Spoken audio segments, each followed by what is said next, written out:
everyone, welcome back to my channel. This is a place where Christian singles can seek God, seek fellowship, and grow together. So welcome back. I want to say thank you to all my new subscribers. This has been such a joy, such a fun series for me to do. The Lord had really placed it on my heart, so I decided to be faithful. And if you'd like to join the family, join the movement, so to speak, feel free to subscribe. Today, I wanted to talk about the hardest part about being single. And let me tell you, for me, at least this is the hardest thing for me, okay? This is the hardest thing for me. And it is pity. I've never felt so much pity for me than being older and single. I wouldn't say I'm technically in my mid-30s. I still think I'm in my early 30s. I don't know, you do the math. You can try to guess what age I am in, but I think I'm technically in my early 30s. I think that's what I'm considered, okay?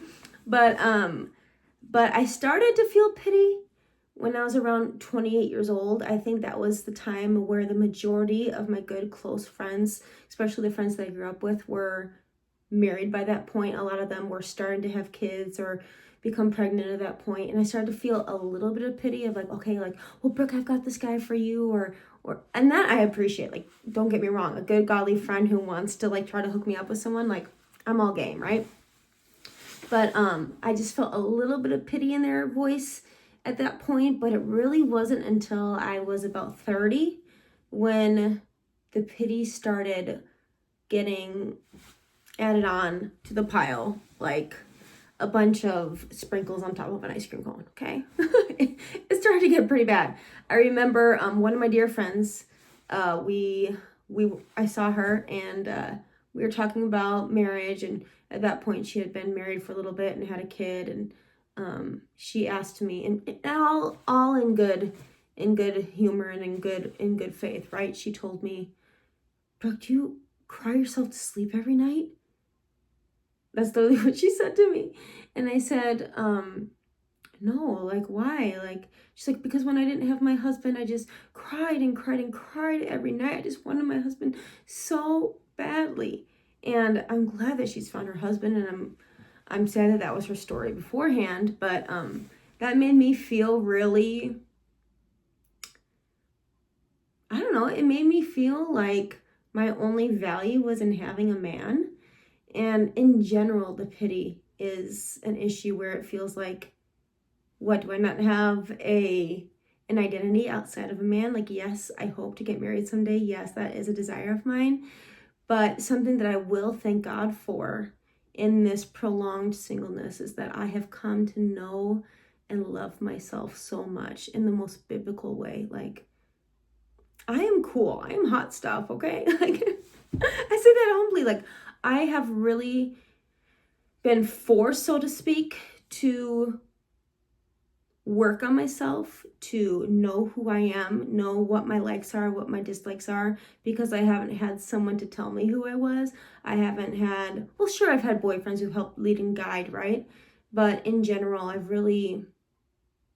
had that time to seek the Lord, a prolonged time to seek the Lord. And because of that, I think I think I have really high EQ. Like, I think I'm really good with people. I've been told that before, so I'm grateful for that. But yeah, the pity is sometimes to another level.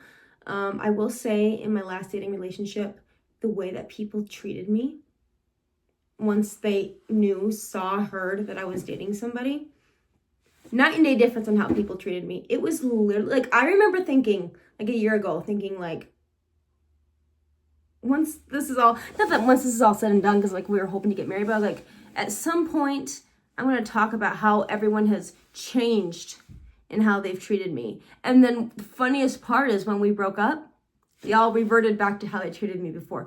It was literally a night and day difference on how people treated me. Like, not even when I was like by his side, like when I was like known to be in a relationship, people treated me as if I had more like stuff to share, as if I had more knowledge, as if I had more wisdom, as if I had arrived at what everyone needs to arrive to. Truthfully, people treated me so differently. My pastors, my my leaders, my everything. And this is nothing against them. I mean, I guess it's natural if, I think as a society, we have wrongfully placed our identity in finding a mate. And I think that, yes, it's not good for man to be alone, but that Bible verse is never intended for an exclusivity on relationships, right? Like in dating relationships. Like, it's not good for man to be alone in general. Like, be in community. I know a lot of people who are married who are alone because their only social interaction is with their husband, and that's it. Like, that's not good. That's not good. So I think we as a society have placed a false identity on finding a mate. I don't think it's right, and I don't think it's good. I think that the secular world puts a little less pressure on marriage than the Christian world, and that lack of pressure is coming from an unbiblical view or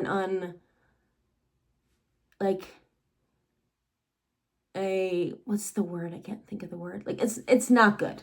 It's not good because they're not valuing marriage. But I think we as Christians can value marriage, idolize marriage so much to where it doesn't become biblical.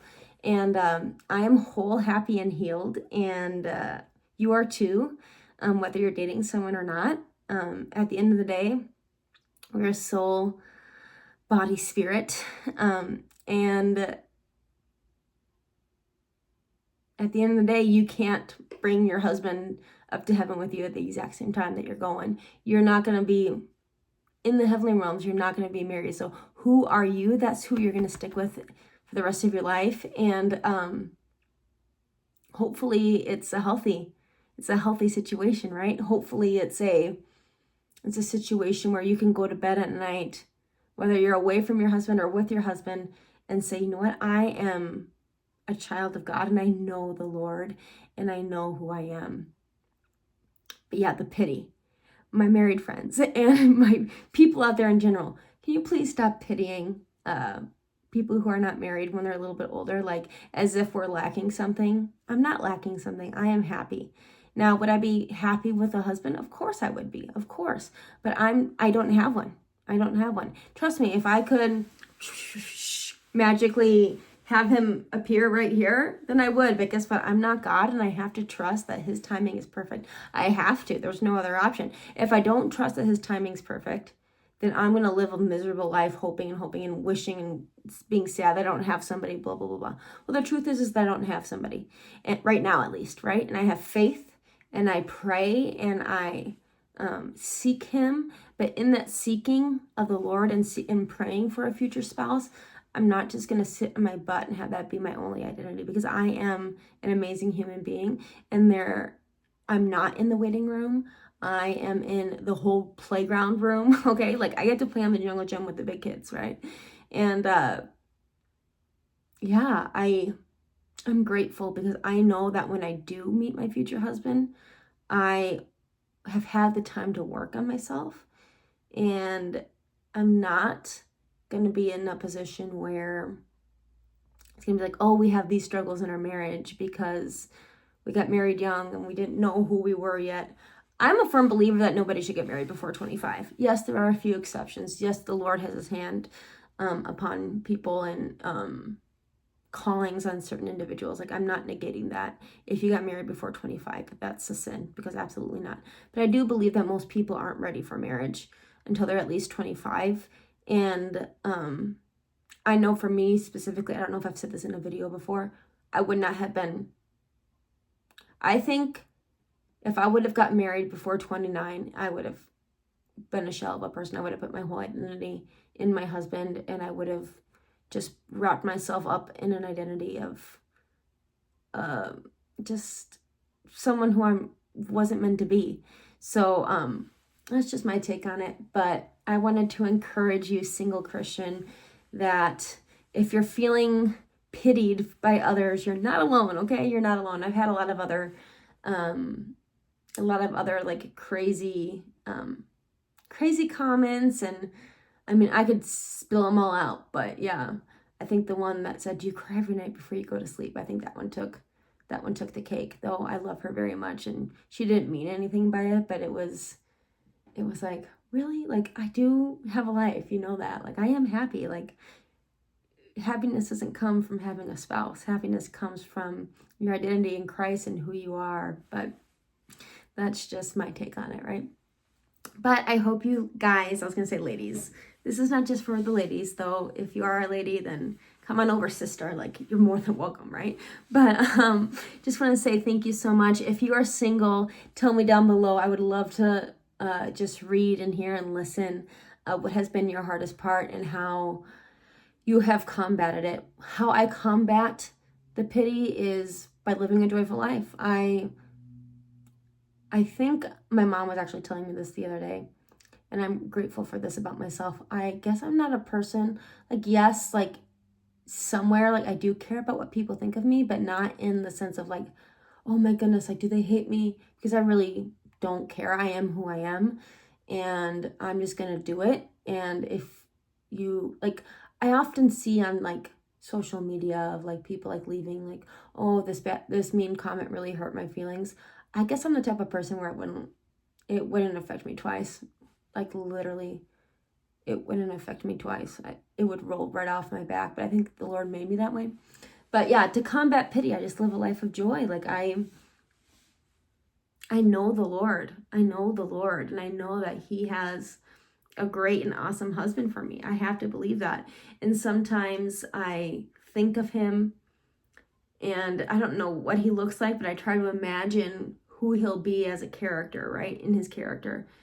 And I know that He is just the most awesome man, and I bless Him. And if you're single, I encourage you to bless your husband. I almost don't even want to share, but yeah, I bless my future husband, and I pray for him quite frequently, and just sometimes even wonder, like, oh, I wonder what he's doing right now. Like, I wonder if he's thinking of me at the same time I'm thinking of him. And I know men are more simple, and I know that men's brains are wired a little bit differently, so I don't know if he's thinking like I'm thinking, but I'd like to hope that he is, right?